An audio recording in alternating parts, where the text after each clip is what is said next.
آخرت کے امتحان میں یہ خوب ذہن میں رکھیں کہ جو نمبر ہیں نا وہ کاؤنٹ نہیں ہوں گے، وہ تولے جائیں گے.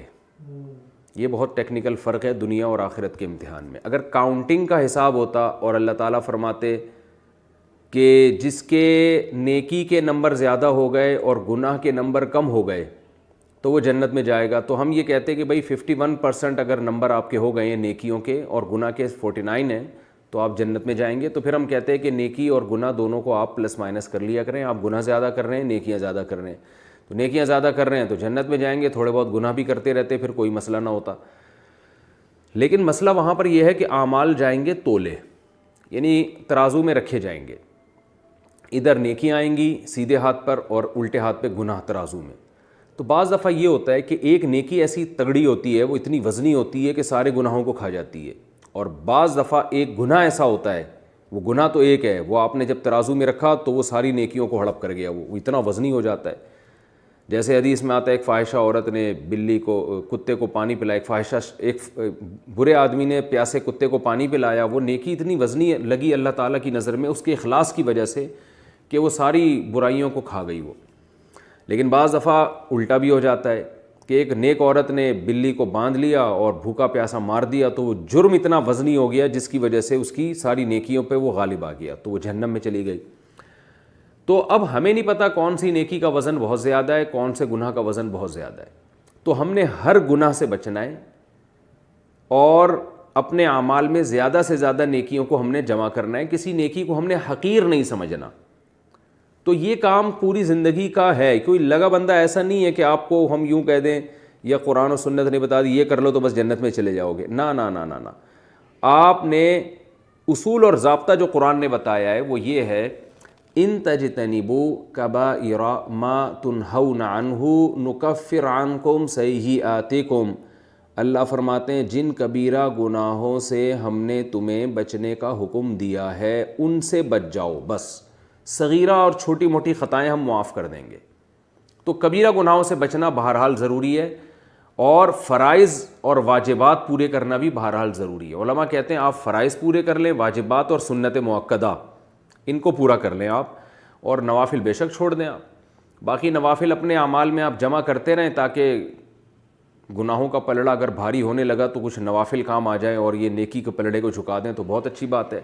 لیکن اصول یہ ہے کہ جو فرائض واجبات اور سنت مؤکدہ کو پورا کرے گا اور کبیرہ گناہوں سے بچے گا تو پھر اللہ کا وعدہ ہے کہ میں اس کو جنت میں داخل کروں گا. پھر ایسا نہیں ہو سکتا کہ اللہ خام خام ایک چھوٹے سے گناہ کو وزن دے کے اور اتنا وزنی بنا دے کہ اس کی ساری نیکیوں کو کھا جائے. وزنی جو بنتا ہے وہ کبیرہ گناہ بنتا ہے، صغیرہ نہیں بنتا.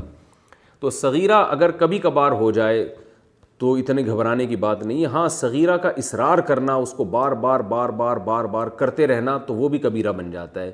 جیسے بد نظری کرنا یہ صغیرہ گناہ ہے، کبھی کبھار ہو گئی توبہ استغفار کر لے انسان، لیکن لوگ چھوڑتے نہیں ہیں. جو اس کے عادی ہیں وہ کرتے ہی رہتے ہیں تو یہ صغیرہ ہونے کے باوجود یہ کبیرہ بن جاتا ہے. زنا کرنا تو کبیرہ گناہ ہے اور بد نظری کرنا یہ صغیرہ گناہ ہے، لیکن بد نظری کی لت پڑ جائے، عادت پڑ جائے تو یہ بھی کبیرہ بن جاتی ہے پھر. تو اسی طرح ایسا جھوٹ بولنا جس میں آپ نے کسی کو لڑوا دیا، کسی کو پیسے کا نقصان پہنچا دیا تو یہ کبیرہ گناہ ہے. لیکن ایک چھوٹا موٹا کوئی جھوٹ بول دیتا ہے انسان، تھوڑی سی ٹوپی کرا دیتا ہے کسی موقع پہ، یہ صغیرہ گناہ ہے، کبھی کبھار ہو گیا تو یہ صغیرہ گناہ ہے. نمازوں سے معاف ہو جاتا ہے، روزوں سے معاف ہو جاتا ہے یہ. لیکن کسی کو نقصان پہنچا رہے ہیں آپ اس جھوٹ کے ذریعے تو یہ کبیرہ میں ہے. تو جھوٹ جب صغیرہ ہو وہ بھی اگر بار بار ہوگا تو وہ بھی کبیرہ بن جائے گا. تو اس لیے ہم نے ہر گناہ سے بچنے کی کوشش کرنی ہے اور ہر فرض و واجب کو ہم نے پورا کرنے کی کوشش کرنی ہے. تو جو اس ٹریک پر زندگی گزارے گا وہ انشاءاللہ جنت میں جائے گا، اللہ کا اس سے وعدہ ہے. جو ایک بھی کبیرہ گناہ کرتا ہے نا اور سچی پکی توبہ کے بغیر وہ مر گیا تو بخشش کا اللہ کا وعدہ نہیں ہے. عین ممکن ہے یہ ایک کبیرہ گناہ اس کو لے ڈوبے، تو وعدہ نہیں ہے اللہ کا. اللہ بخش دے تو اس کی مرضی ہے لیکن وعدہ نہیں ہے اللہ کا. اور ایسے ہمارے پاس واقعات ہیں قرآن و سنت میں اور اسلاف سے ہمیں یہ واقعات پتہ چلتے ہیں کہ ایک کبیرہ گناہ پر بھی اللہ نے کسی کو جہنم میں ڈالا ہے. تو اس لیے ہم نے تمام کبیرہ گناہوں سے بچنا ہے.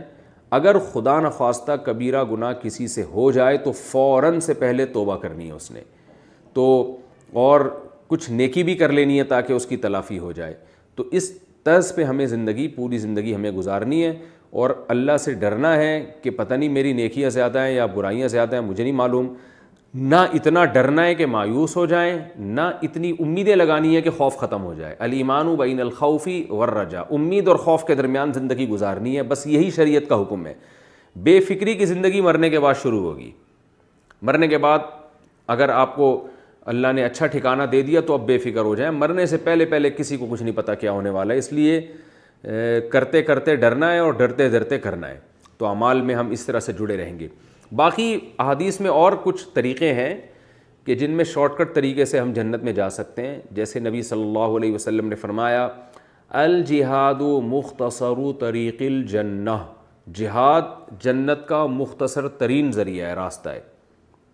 تو چونکہ اس میں شہادت ملتی ہے، جیسے ایک صحابی رسول جو تھے پہلے غیر مسلموں کی صف میں تھے، انہوں نے نبی صلی اللہ علیہ وسلم سے آ کے پوچھا کہ میں ایمان لاؤں یا جہاد کروں، تو آپ نے فرمایا پہلے ایمان لے کر آؤ، پھر اللہ کے راستے میں جہاد کرو۔ تو عین دشمن کی صف سے نکل کے آئے اور اسلام قبول کیا اور نبی کی صف میں شامل ہو گئے اور لڑے اور شہید ہو گئے۔ تو آپ صلی اللہ علیہ وسلم نے فرمایا عامل قلیلا واجر کثیرا، انہوں نے عمل بہت تھوڑا کیا مگر اجر بہت پا لیا۔ حضرت ابو ہریرہ رضی اللہ تعالیٰ عنہ فرماتے ہیں ہم پوچھا کرتے تھے لوگوں سے، بتاؤ کون ایسا شخص ہے جس نے نہ کبھی نماز پڑھی، نہ کبھی زکوٰۃ دی، نہ کبھی روزہ رکھا، اس کے عمل میں کوئی نیکی نہیں ہے سوائے کلمہ پڑھنے کے جو اسلام قبول کرنے کے لیے ضروری ہے، کوئی نیکی نہیں ہے مگر وہ گئے جنت میں۔ تو ان کی مثال دی جاتی تھی کہ اس سب سے نکل کے ادھر آئے، لڑے اور شہید ہو گئے۔ تو یہ بھی ایک مختصر راستہ ہے جنت میں جانے کا، لیکن شہید ہونے کے لیے بھی اگر کوئی اللہ کی راہ میں جاتا ہے تو اس کو بھی گناہ کرنے کی پھر بھی اجازت نہیں ہے، یعنی اس بیس پہ یہ نہیں کہا جا سکتا کہ چونکہ یہ تو شہادت کے لیے تڑپ رہا ہے لہذا اب اس کے لیے گناہ حلال ہو گیا، تو گناہ سے تو شہید نے بھی بچنا ہے جس کا شہید ہونے کا یا جہاد کرنے کا پروگرام ہو۔ لیکن ایک بات ہے کہ شہادت بہرحال گناہوں کی معافی کا ایک بہت بڑا ذریعہ ہے، اللہ کی راہ میں شہید ہونا یہ گناہوں کی معافی کا ایک بہت بڑا ذریعہ ہے۔ تو یہ نبی صلی اللہ علیہ وسلم نے جہاد کو مختصر راستہ قرار دیا ہے جنت میں جانے کا۔